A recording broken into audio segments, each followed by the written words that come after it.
Hey guys, what's up? I'm in the car and I have my headphones on, so hopefully you can hear me. I don't know. I am headed home from Rochester today. I was thinking about going home last night. I decided not to. I decided to go home instead today. Kind of let me, have like a goodbye dinner with Zach and Nate. And I'm sorry, not Nate. Nate and Norm couldn't show up, but it was basically Zach and Oscar and Anthony. And I really think I've been the closest to all three of them this semester, so it was nice to kind of do that and chill with the people that I think had the biggest impact on me this semester. And Aunt spent the night. We kind of watched some movies. We drank a little bit, and it was fun. It was really chill, and it was fun. But anyway, I think that... So this morning I had a conversation with Anthony about how he hates his job, and I started to really think about that. And I'm starting a job soon. I'm going to start a new job, and I think I'm going to hate it. I really do. I think it's going to be like it's going to be all of the parts of marketing that I don't like. I really do fully anticipate like having someone tell me to do things, and the instructions are probably going to be vague, and I'm going to struggle, and that's going to cause me stress. And I fully anticipate there being a steep learning curve. My phone just died. Or not died. It fell down. That's okay. I'm going through a construction site. I fully anticipate there being a steep learning curve. I'm on the highway, so this isn't that dangerous. I know it's bad, but it's not that dangerous. I fully anticipate there being a steep learning curve at this new job, and that's going to cause me a lot of stress. I'm not going to know what I'm doing when I get there. But basically, we talked about that, and I think that there's this idea that you can choose to hate any job that you have ever. You can say, you can have this defensive mindset. Man. All right. It's going right there. It's going right there. I know you can't see my face. It's fine. You can choose to have a defensive mindset where, it's like, okay, how can I endure these days? How can I last through this? And really feel that, though, like you can choose to, have every day be torture to you. And you can do that inside of any job ever. My mom kind of is going through that, right? Like she looks at it as a certain amount of time that she has to serve before she can be free of her thing. But it's like, okay, you can do that. Or alternatively, you can pinpoint exactly what it is you don't like about your job, and you can find a way to make that thing less bad. Maybe it's like the people around you, or maybe it's like the fact that you don't really know how to do a certain portion of your job, and you're not good at it, you're not skilled at it, right? So it's like, okay, you need to identify those things and then figure out strategies that you can take to get better at those things, and suddenly you can totally flip the script on this job that you hate. And I feel like you can figure out a way to enjoy it. And I think that is, that to me is truly one of the most important skills that you could ever fundamentally have, is learning how to enjoy things that you don't like initially. I think that's truly amazing, and I think the other thing is, I think things that we find in this world meaningful, I think another way to think about what is the most meaningful in this world. Well, look at where the money goes, because if we find something meaningful, if we find a person that does an activity that we deem societally as meaningful, that person will probably have money. Lawyers make more money because we see them as people who can get us out of these situations that we don't really understand, if we did something wrong, or, who have, I don't know. Basically, I think you can use money as a good calibration for hey, does this person do work that's meaningful right now? Or not. You know, and maybe, I mean, I don't think that's a totally universal thing, but I think that you could make a sweeping statement that isn't totally false by saying that. Anyway, cool. So things that are meaningful, things that you get paid money for, like, you will get better at activities. Here's another, I think, fundamental truth, is that you will get better at activities if you spend more time doing those activities, right? So if you spend time doing something that you don't like, that's probably going to lead you to become a more meaningful person and live a more meaningful life, and something that will probably earn you money. If you spend more time doing that thing, you will get better at it.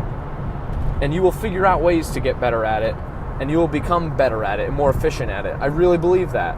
You know, like, you get better at editing videos, like, the more you edit videos. You get better at making videos the more you make videos. So, I don't know. So that makes it even more important.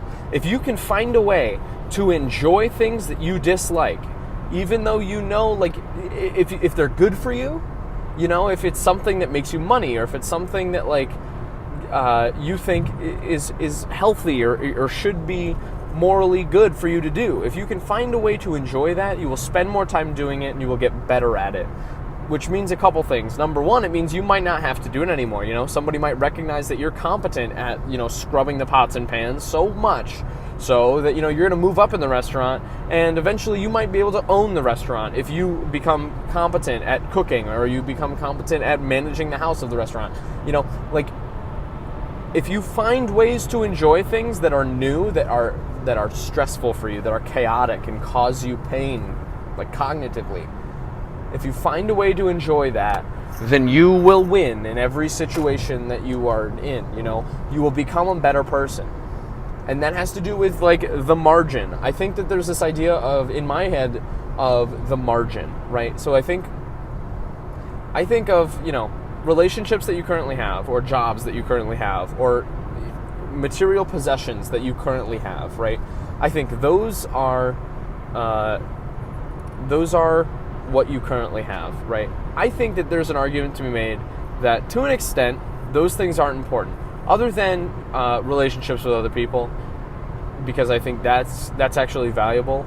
You know, that's one of those, I don't know, but material possessions and like things like jobs and certain statuses, I don't think that is valuable. It's definitely not as valuable as people think it is, but also I don't think it has very much value at all.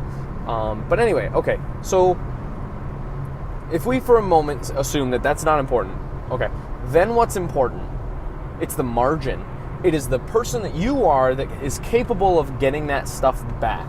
You know, like, I think that is, like, if you can, you have a brain and a system in your brain for learning new things, and you can train that system to do those things better, and it's really cool. You know, when you learn guitar, when you learn to tie your shoes, you know, you do it cognitively the first couple times, but then eventually you tie them secondhand. You know, you trust your body to tie your shoes. And that's amazing. And that's with every single thing in the world. You can train your body to do that. That's amazing. You know? I don't remember what I was going on about.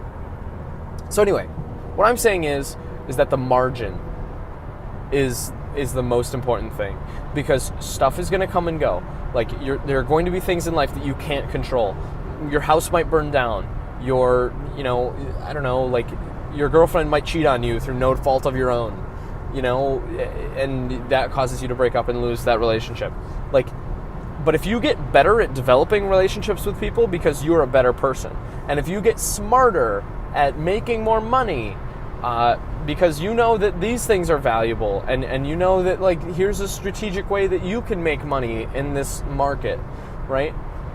Then you can have that money to buy the house, or then you can date that next person that you find more attractive or more fun, or, you know, think is going to improve your life in different ways.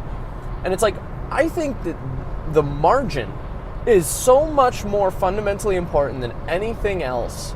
And so, I don't know, things like education are amazing.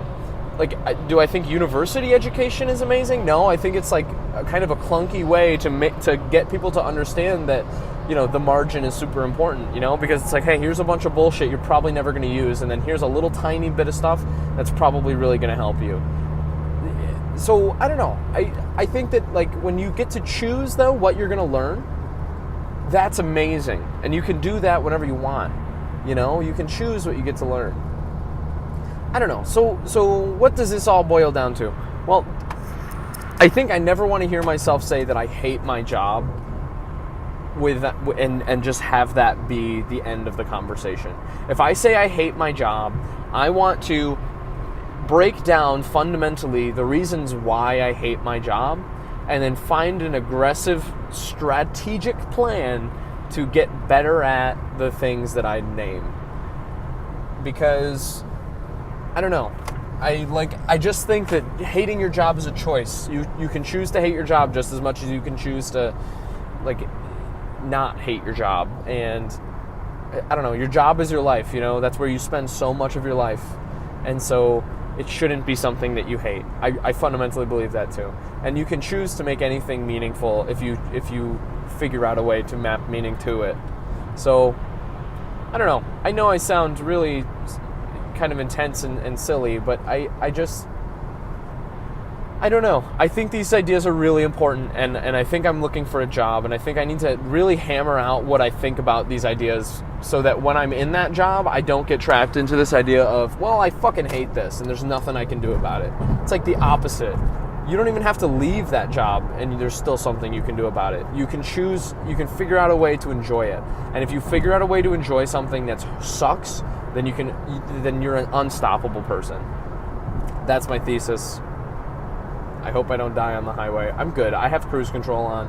I'm on the highway. Everything's fine. Okay. Goodbye.